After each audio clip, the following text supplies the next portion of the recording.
Bengal state ইউনিভার্সিটিতে যারা philosophy honours নিয়ে পড়ছো, তোমাদের সেমিস্টার 5-এ যে কোর পেপার রয়েছে CC11 এবং CC12, আজকে আমরা CC12-এর ইম্পর্টেন্ট কোশ্চেন নিয়ে আলোচনা করব। তোমাদের দেখো, প্রথমেই যেটা দিয়েছি সেটা হচ্ছে ভারতীয় ও পাশ্চাত্য নীতিশাস্ত্রের তুলনামূলক আলোচনা করো। ধর্মের অর্থ কী? সাধারণ ধর্ম ও বিশেষ ধর্মের পার্থক্যগুলি উপযুক্ত দৃষ্টান্তের সাহায্যে ব্যাখ্যা করো। ভগবদ্গীতা অনুসরণে কর্মযোগের ধারণাটি আলোচনা করো। ভারতীয় দর্শন স্বীকৃত বর্ণাশ্রম ধর্মগুলির তাৎপর্য ব্যাখ্যা করো।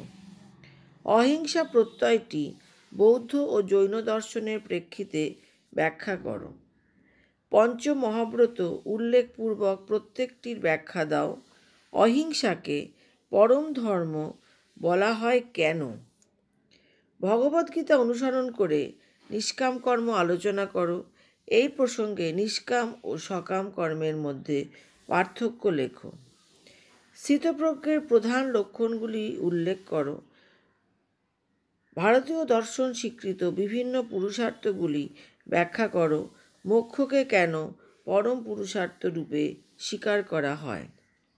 এই যে বড় কোশ্চেনগুলো দিলাম, এইগুলো তোমরা খুব ভালো করে করবে। এখন আমরা দেখে নেব যে 5 মার্কসে কী কোশ্চেন আসতে পারে। যদিও এই যে বড় প্রশ্নগুলো আছে এর মধ্যে কিছু পার্ট কোশ্চেন হতে পারে, এখান থেকেও 5 মার্কসের দিতে পারে। 5 মার্কসের যে কোশ্চেনগুলো আছে সেগুলো দেখো। যোগক্ষেম কী? অহিংসার অর্থ ও তাৎপর্য কী? চারবাক নীতিতত্ত্ব আলোচনা করো। সঞ্চিত ও সঞ্চীয়মান কর্ম আলোচনা করো। জৈন দর্শনকে অনুসরণ করে অনুব্রতের ধারণাটি সংক্ষেপে আলোচনা করো। লোকসংগ্রহ বলতে কী বোঝো? ধর্মের লক্ষণ বা বৈশিষ্ট্য কী? গীতায় কথিত স্বধর্ম বলতে কী বোঝো? ব্রহ্মবিহার রূপ ধারণাটি ব্যাখ্যা করো। ভারতীয় নীতিতত্ত্বে পঞ্চশীলের তাৎপর্য কী?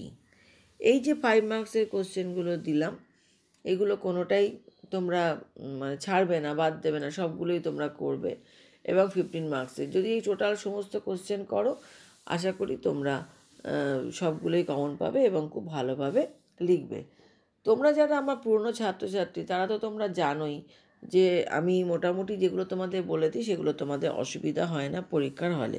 কিন্তু যারা নতুন ছাত্রছাত্রী আছো তারা যদি এই চ্যানেলে নতুন হয়ে থাকো, আজকেই ফার্স্ট ক্লাস করছো, তাহলে ভালো লাগলে একটা লাইক করবে এবং চ্যানেলটাকে সাবস্ক্রাইব করো।